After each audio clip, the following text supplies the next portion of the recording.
Hola, bienvenidos a este nuevo encuentro. El ingeniero Osiris de León es asesor científico del Poder Ejecutivo en geociencias, sismicidad y prevención de desastres. Gran título. Pero yo más que todo entiendo que él es un científico de todos estos asuntos. Porque desde su nacimiento en Navarrete, no creo que haya habido un episodio que tenga que ver con asuntos de la geociencia donde Osiris de León no haya sido protagonista. Y qué bueno que vamos a poder contar con él durante todo este programa para que hablemos de sequía, de posibilidad de movimientos telúricos y que hablemos de todos estos aspectos científicos y que lo llevemos, digamos, a la escuelita, porque a veces es bueno que la gente, con palabras llanas y simples, sepa qué está ocurriendo y qué pudiera suceder. Todo esto esta noche en Encuentro. El programa comienza.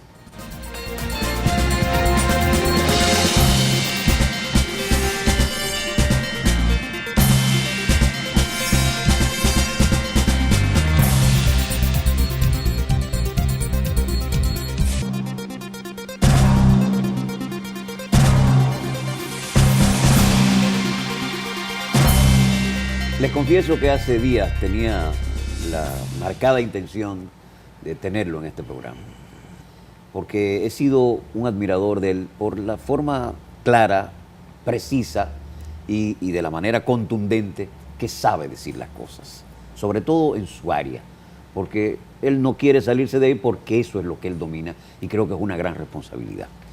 El ingeniero Osiris de León nos va a hacer el favor de acompañarnos. Y cuando hablamos en producción de que lo queríamos en el programa, es porque estábamos viviendo un momento de sequía. Y yo quiero arrancar por ahí, ingeniero, si es que esto es momentáneo o si aún vivimos el efecto de la sequía y que esto es que nos están dando un caramelito ahí para que nos tranquilicemos. Bienvenidos a este encuentro. Gracias inmensa, apreciado Eugenio, por la cortesía de convocarme a esta conversación contigo y con todo el país. Hablar en este encuentro de ese tema, y gracias ante todo por traer aquí a la mesa nuestros orígenes de Navarrete, nuestro querido pueblo de allá del Cibao, justo en la franja divisoria entre el Cibao y la línea noroeste. Mira, ciertamente, mucha gente se pregunta eso que tú te acabas de preguntar. En medio de esta sequía que hemos arrastrado desde noviembre de 2018, y estamos terminando a marzo, estas lluvias que nos han llegado durante 4 días consecutivos son una señal de que terminó la sequía o es un caramelito, como dices tú. Pues mira, si tú chequeas las imágenes de satélite te vas a dar cuenta, Eugenio, que la lluvia no está viniendo del este. La lluvia tuya, tu lluvia de Santiago, de Santo Domingo, de Higüey, tu lluvia de la región suroeste, casi nunca te llega del norte ni te llega del oeste, te llega del este. ¿Por qué? Porque los vientos en el Atlántico vienen de este a oeste. Por eso Cristóbal Colón llega aquí accidentalmente, buscando a la India, el viento lo trae aquí. Pero así te trae la nubosidad que viene acompañada de la lluvia. Esta lluvia no viene del este, no viene del Atlántico, porque en este momento el Atlántico está en resequedad, porque la humedad está concentrada en el Pacífico. ¿Qué ha pasado? Bueno, tú tuviste una onda tropical que estuvo actuando sobre el territorio norteamericano, se movió hasta la costa este de Estados Unidos, entró al mar Atlántico y la cola, su cola suroeste, está posicionada sobre la isla Hispaniola, el oriente de Cuba y la isla de Jamaica. Si tú rastreas la imagen te vas a dar cuenta que en el momento actual está sobre Inglaterra, sobre Noruega, sobre Dinamarca y parte sobre Islandia. ¿Y es tan ancho ese campo nuboso? Un campo nuboso que tiene más de 150 kilómetros de ancho, pero que tiene más de 5.000 kilómetros de longitud. Entonces, es un efecto particular que no responde a la climatología regional. Esa climatología regional del Atlántico, donde el vapor de agua que sale de la superficie del mar, fruto de la radiación solar, se te condensa en los niveles altos de la troposfera y cuando el tamaño va aumentando por aglutinamiento de micropartículas, te cae en forma de lluvia atraído por la gravedad. Ese no es el caso que tú tienes ahora. Ese es el que produce los fenómenos atmosféricos que se dan convencionales, desde junio hasta diciembre. Junio a diciembre, o tú puedes extenderlo un poquito más al principio desde mayo. Desde mayo. Fíjate que en tu juventud y en la mía, tu mamá y la mía esperaban el agua de mayo. Eso era casi como un ritual desde la Cuaresma, esperar a que llegue el agua de mayo, tanto así que se hacía un vía crucis por el pueblo, y el día que llovía, todo el mundo salía a recoger parte de esa agua. Una parte era utilizada para lavar la cara porque se entendía que rejuvenecía, sin duda alguna. Y segundo, porque le daba vida a la agricultura en una zona donde llovía poco y esa agua era tan esperada. Pero esa agua siempre venía del este.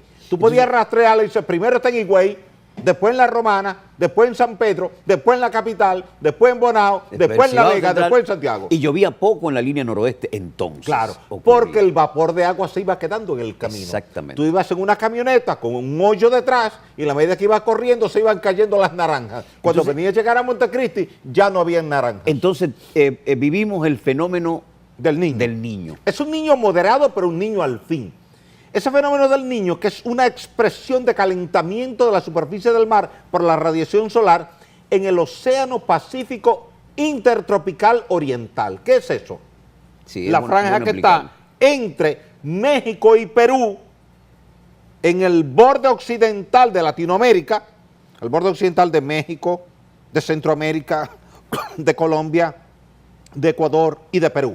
Ahí el agua se calienta excesivamente y comienza a producirse mucho vapor de agua. Como cuando tú estás hirviendo habichuelas, tú ves que el vapor sale y te mueve la tapita de la olla. Sí, el calentamiento produce evaporación del agua. Evaporación. Esa molécula de agua, H2O, en presencia de una temperatura alta, tiende a evaporarse. Entonces concluimos definitivamente de que esto es el caramelito. Esto es un caramelito. Es decir, que ojalá y dure un largo periodo de tiempo ese cumpleaños donde te están repartiendo ese caramelito. ¿Qué tiempo? Porque le ha traído un respiro a la línea noroeste. ¿Qué tiempo nos van a dar de Mira, bizcochito? pudiera durar 3 días más, 4 días más, depende de cómo se concentra el vapor de agua en la cola. Estamos en la cola. Sí. O sea, no estamos en el centro, no estamos en el cuerpo, estamos en la cola. Y entonces a veces nos cruza un poquito de vapor de agua desde el Pacífico a través del Istmo de Panamá, la zona de Panamá, Costa Rica, cruza y se le pega a la cola. Porque siempre que tú tienes mucho vapor de agua, ese vapor atrae el vapor circundante, lo atrae, como si lo estuviera alando. Entonces, generalmente la zona, el periodo de Cuaresma tradicionalmente es seco. Es seco. Pero en este caso, esa resequedad se duplica. Porque si tú tuvieras el fenómeno de la niña, como lo teníamos 2 años atrás, tú dices, esta Cuaresma va a ser fresca, va a ser húmeda, va a ser lluviosa, porque tengo mucho vapor de agua en el Atlántico.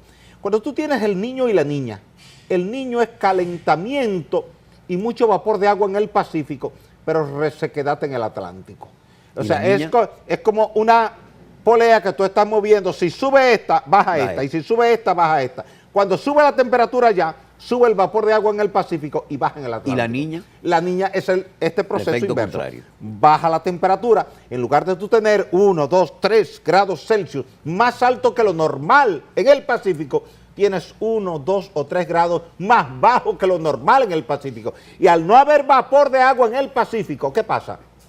El vapor se concentra en el Atlántico, atrae el resto del vapor, entonces la resequedad se te va al Pacífico y hay sequía en el Pacífico y la humedad se te concentra en el Atlántico. Realmente este periodo de sequía, es verdad que en 10 años no habíamos tenido uno similar con tanta consistencia. Depende de cómo tú des el golpe. Si tú le das un golpecito acá a esta mesa, te puedes pasar el año entero y no la rompes.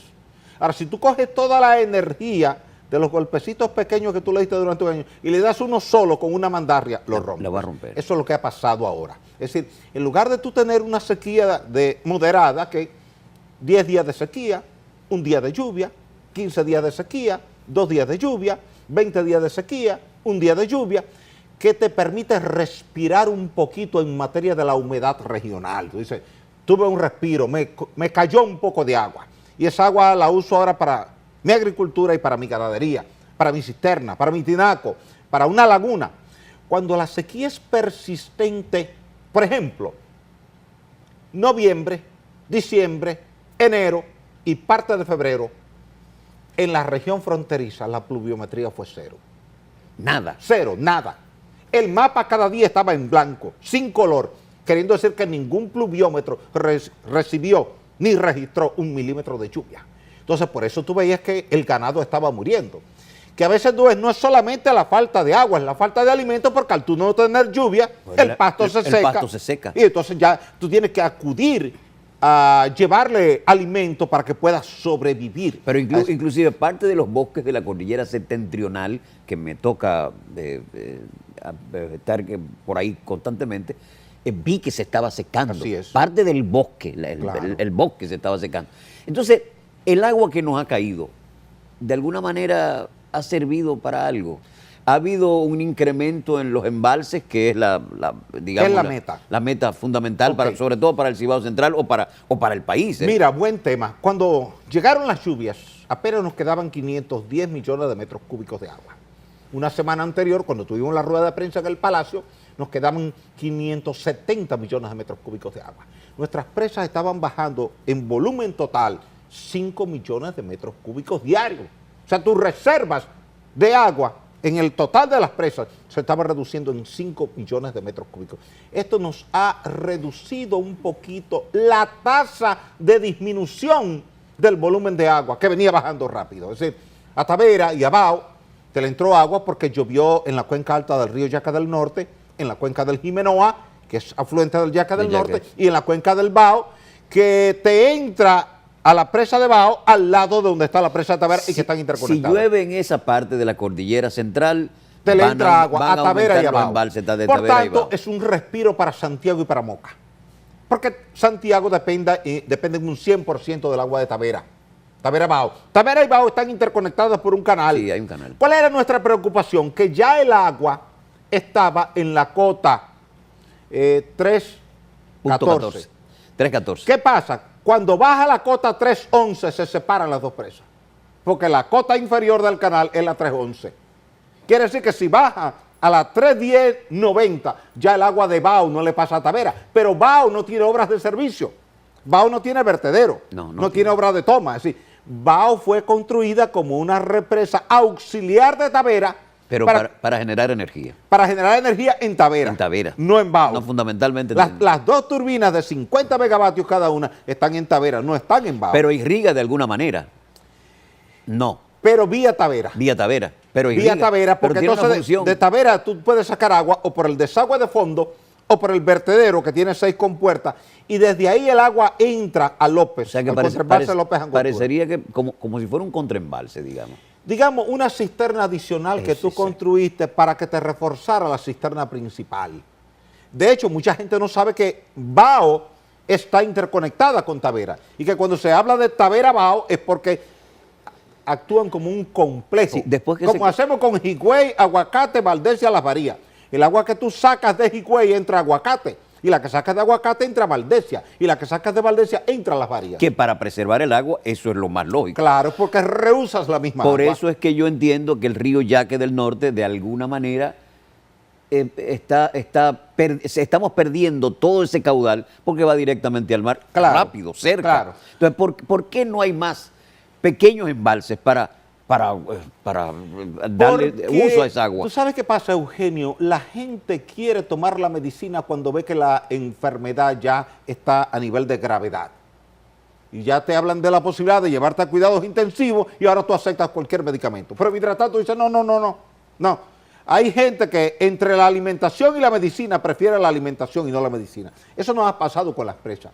Cuando se planteó aquel proyecto que originalmente fue en el gobierno de Jorge Blanco, Manabao, Bejucal, Tavera, era para reforzar a Tavera en la cuenca alta de Tavera-Bao.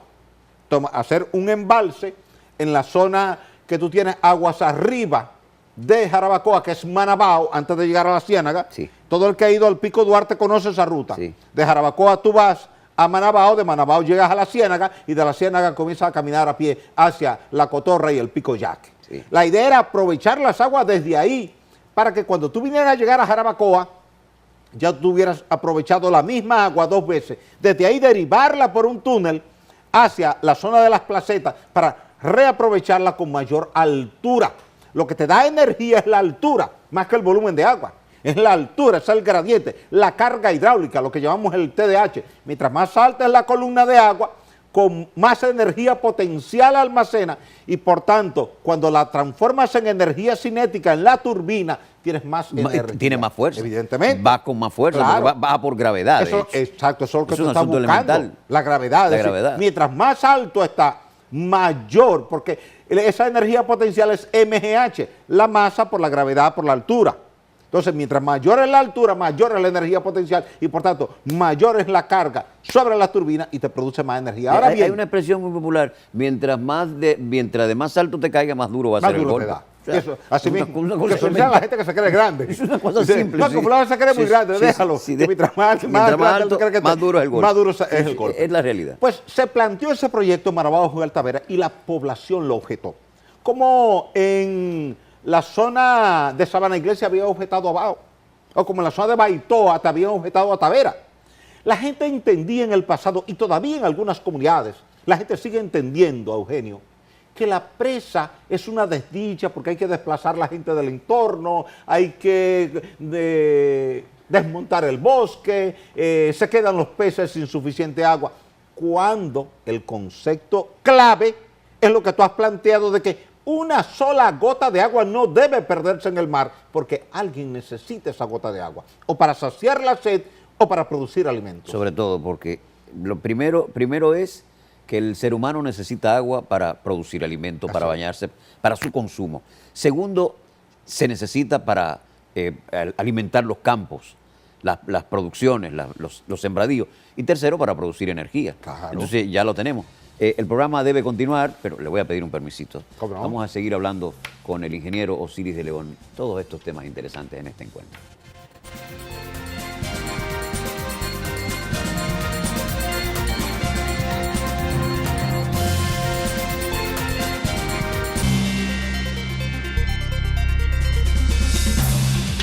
Gracias por continuar con nosotros. El ingeniero Osiris de León nos hace el favor de acompañarnos. Una charla interesantísima que me imagino que ustedes, al igual que yo, la estamos disfrutando muchísimo.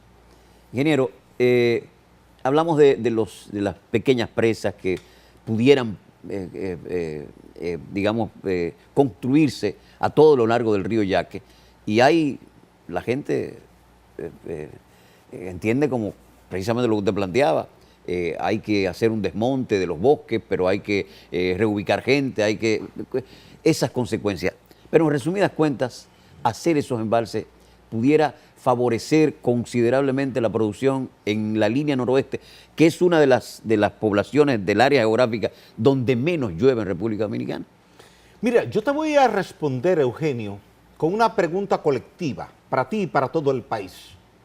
¿Qué habría pasado en la República Dominicana desde noviembre hasta marzo si no hubiésemos tenido 34 presas que almacenan 2.500 millones de metros cúbicos de agua?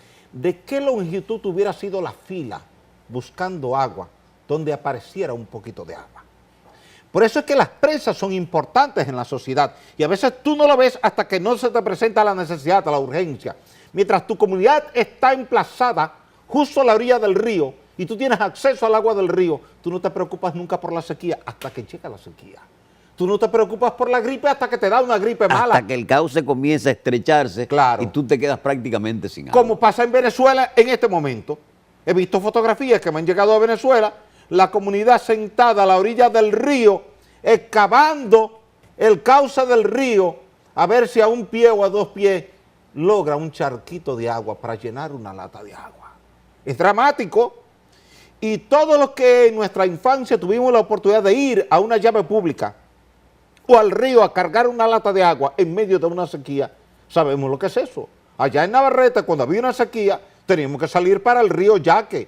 que nos quedaba 3 kilómetros con una lata de agua, y esa lata de agua tú la administrabas como si fuera oro lo que tú tuvieras ahí dentro. Nadie quería desperdiciar una gotita de agua. ¿Por qué? Porque había que dar otro viaje largo al río. Por eso yo siempre he dicho, Eugenio, que el agua es un recurso natural que es valorado inversamente proporcional a su abundancia. Quien tiene mucha agua la valora poco y la desperdicia mucho, pero que quien tiene poca agua la valora mucho y la desperdicia poco.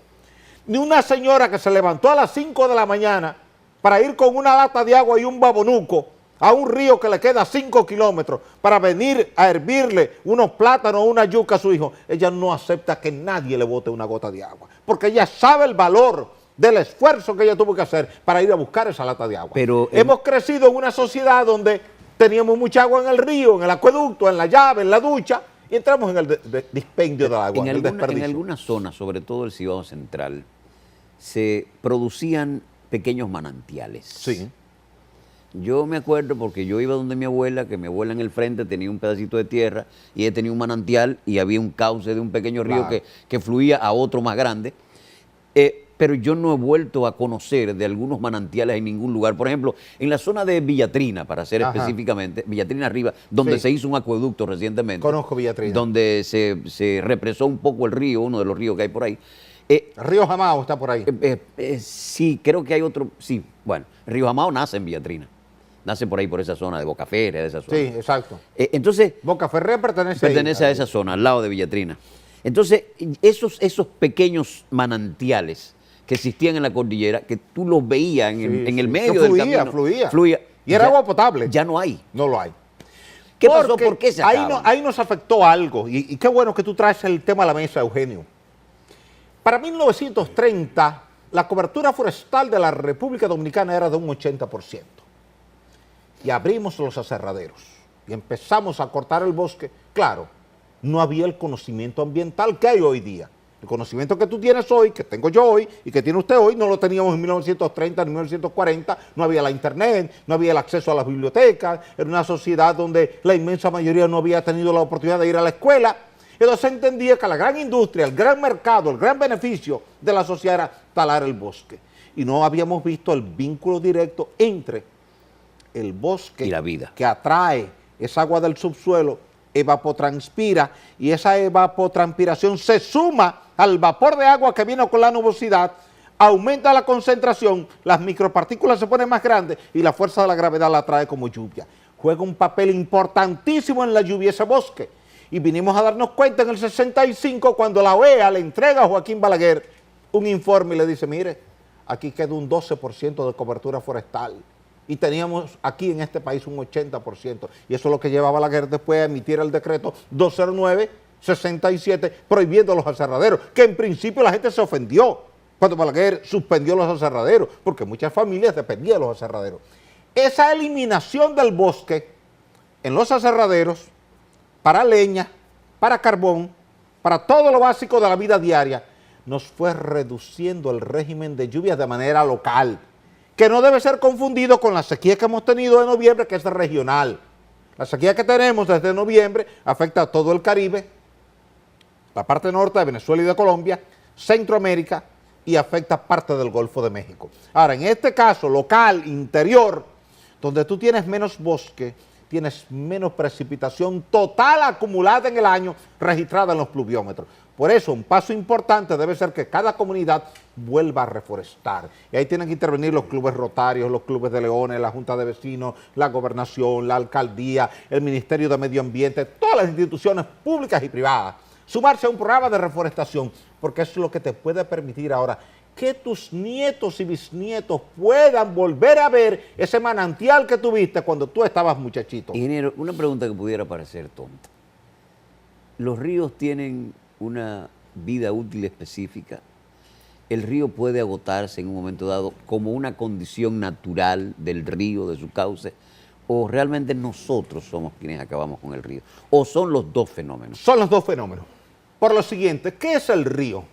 El río es la sección transversal de tránsito de la crecida máxima probable que se puede generar en un evento hidrometeorológico máximo probable, el diluvio de Noé.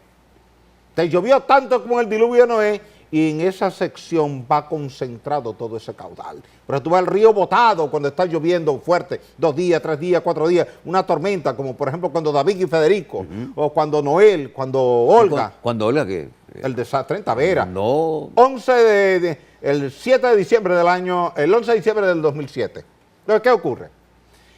Esta situación es cíclica. En la medida que tú desmontas el bosque, se reduce la lluvia. Y en la medida que se reduce la lluvia, se reduce el cauce. Pero en la medida que tú vuelves y le das cobertura forestal regional, en esa medida, parte del agua de lluvia que cayó al subsuelo es atraída, absorbida por las raíces de las plantas, se incorpora al aire vía el proceso de evapotranspiración. Así como tú respiras, el árbol respira.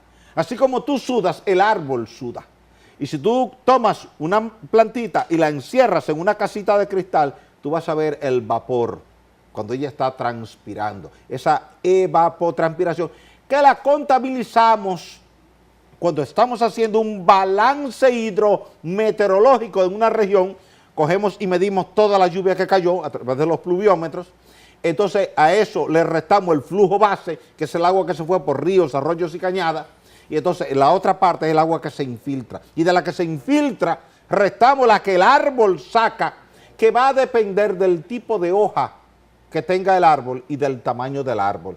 Fíjate que en el bosque húmedo, como de Bonao y La Vega, todos los árboles son de hojas grandes, ¿verdad que sí? Todos son. Porque hay tanta agua en el suelo que tiene que evapotranspirar más.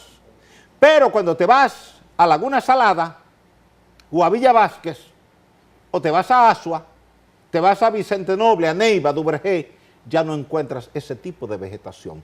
Tú encuentras una vegetación propia de bosque seco, de espina. ¿Por qué espina? La espina no es más que una hoja grande, que en la medida que se fue reduciendo la cantidad de lluvia en la zona, ya fue reduciendo su tamaño para gastar menos agua en el proceso de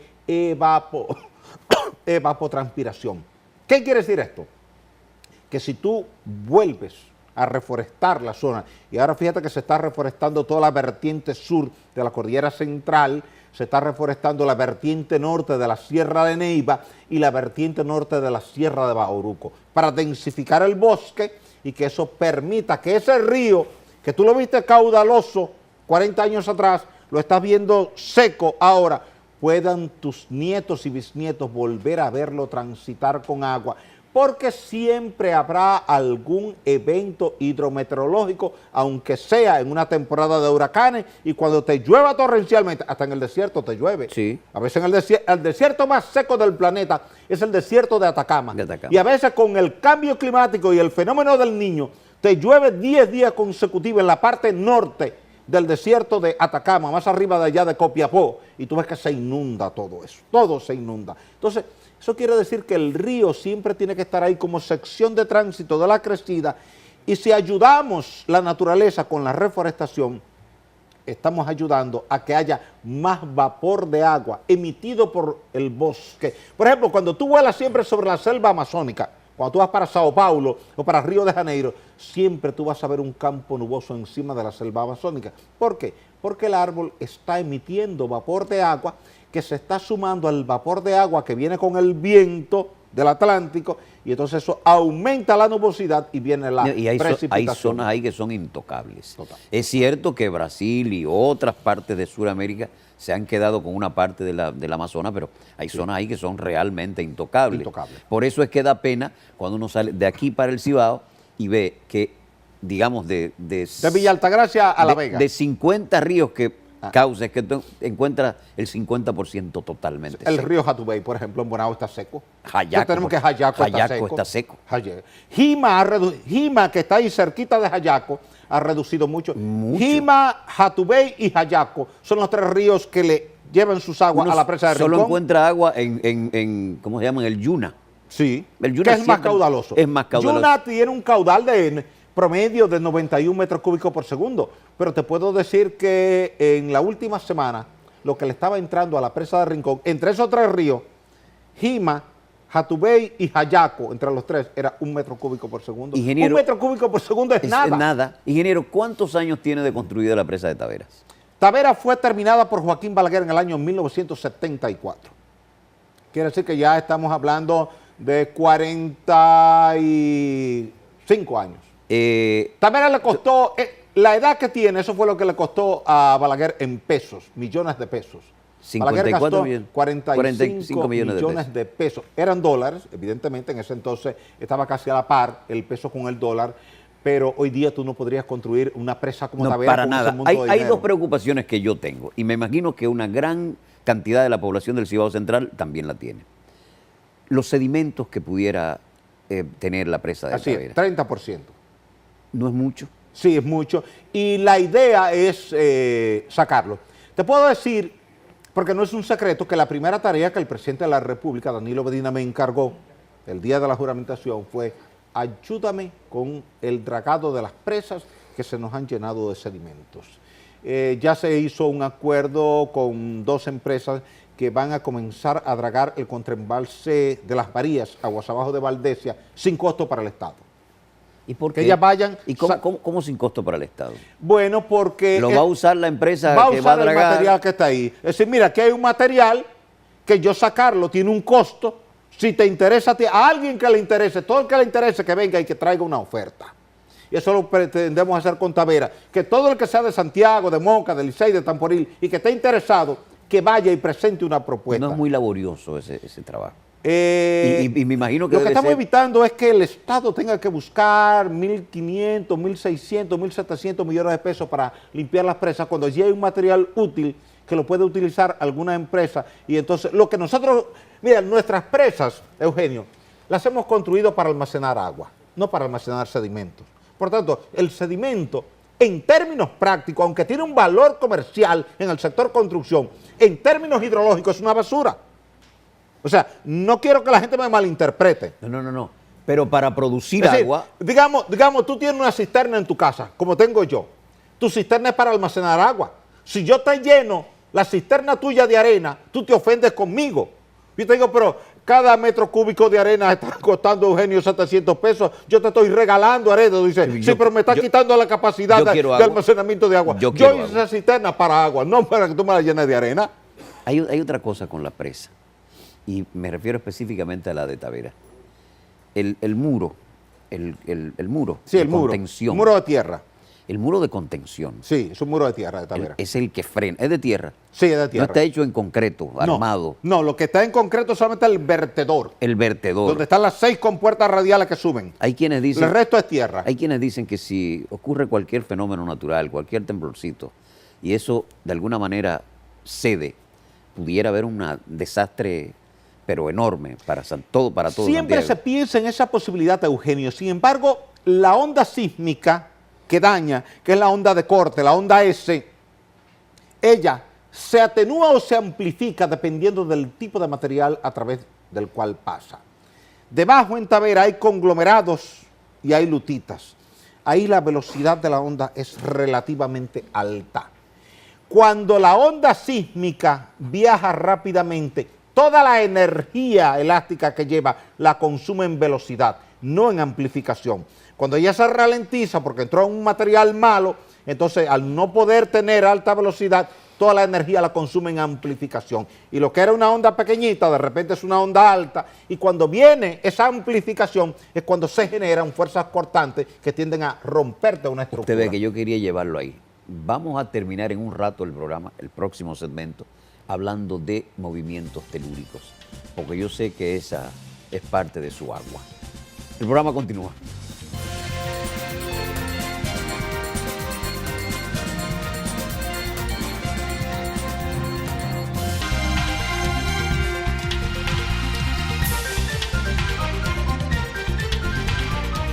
Pilotos norteamericanos escogen República Dominicana para Rally Aéreo Internacional. Varios pilotos de los Estados Unidos y Canadá escogieron el Aeropuerto Internacional Gregorio Luperón de Puerto Plata para dar inicio al fly-in del Rally Aéreo Internacional del Caribe, Copa Gobernador 2019, que coordina la presidencia de la organización la señora Catherine Tóvenas. Como ya es una tradición, el Departamento Aeroportuario, junto a otras instituciones públicas como el Instituto Dominicano de Aviación Civil y el Ministerio de Turismo, dieron la bienvenida a los pilotos, quienes permanecerán durante 3 noches en territorio dominicano para luego regresar a Estados Unidos. El Departamento Aeroportuario organizó un emotivo acto de bienvenida a los pilotos extranjeros, quienes fueron recibidos por una delegación de altos funcionarios y disfrutaron de bailes típicos de la gastronomía criolla y les fueron entregados souvenirs como gorras, t-shirts, guías del aeropuerto. Bueno, nuestro amigo de la autoridad portuaria trabajando, su compañero de partido. Así es, Marino Collante. Marino Collante, un gran amigo nuestro. Sí, sí. Un gran amigo nuestro. Ha El ingeniero descollado ahí. Sí, Ha ha descollado. dado muestra de que él es un gran administrador. Sí. Sin Lo duda ha hecho alguna, bien. es un Lo ha gran hecho bien. funcionario, sin duda alguna. El ingeniero Osiris de León nos hace el favor de acompañarnos en estos minutos finales. Hablamos de la posibilidad de cualquier ruptura en el muro que lleva el Retiene agua, las aguas en retiene Tavera. las aguas en Tavera. El Cibao Central, bueno, todo el que conoce de sismología habla de las estadísticas y dice que estamos prácticamente cerca de la posibilidad de un movimiento telúrico Es así. de gran dimensión. Es así. ¿Qué tan cierto es eso para nosotros comenzar a asustarnos ahora y mudarnos para Sí. acá si es posible? Mira, no es exacto, pero es aproximado porque lo que se hace es analizar la data estadística, la data histórica. Cuando tú tomas los grandes terremotos que han ocurrido en la costa norte dominicana, desde 1562, que fue el primero registrado en aquel noviembre, final de noviembre, principio de diciembre, te vas a encontrar que las grandes destrucciones estuvieron en Santiago Vieja y en La Vega Vieja. Porque el suelo de Santiago y el suelo de La Vega son suelos arcillosos que amplifican el espectro sísmico. Mi preocupación en el Cibao, más que del sismo per se, es del tipo de suelo. Porque ese suelo de Santiago es blando arriba y vibra mucho como una gelatina, multiplica la fuerza sísmica y termina produciendo daños a las estructuras. Ciertamente, estamos dentro del periodo de recurrencia de un evento sísmico. Todavía no tenemos un mecanismo predictivo que nos pueda decir con exactitud de día y hora dónde y en qué magnitud se va a producir un sismo. En el futuro cercano será posible instalando micromagnetómetros a lo largo de las fallas y midiendo entonces la alteración, la anomalía del campo electromagnético natural en esa zona y podremos predecirlo. Todavía no lo hacemos. Mientras tanto, lo que hay que hacer es cortar siempre el suelo más blando, cimentar sobre el suelo más firme y en el Cibao construir con la mayor robustez posible para que entre en la categoría de sismoresistencia. Y eso nos protege, eso le iba a decir, si esa técnica de sismoresistencia de alguna manera nos protege. Sí, mira, te puedo decir que hemos acordado ahora con el ingeniero Francisco Pagán, director de la OISOE, que los hospitales que vayan a ser construidos sobre suelos como el de Santiago, los construyamos con aislante sísmico, para que cuando se mueva el suelo con el terremoto, no se mueva el hospital, porque si hay algo que no se debe caer, es un hospital. Pasó con el Cabral Ibáez, que hubo que construirlo otra vez, no reconstruirlo precisamente por eso. Así es. El ingeniero Osiris de León nos ha acompañado en este encuentro, un conversatorio que, insisto, ustedes y yo lo disfrutamos muchísimo. Gracias a él. Gracias, Eugenio. Gracias a ustedes por estar con nosotros.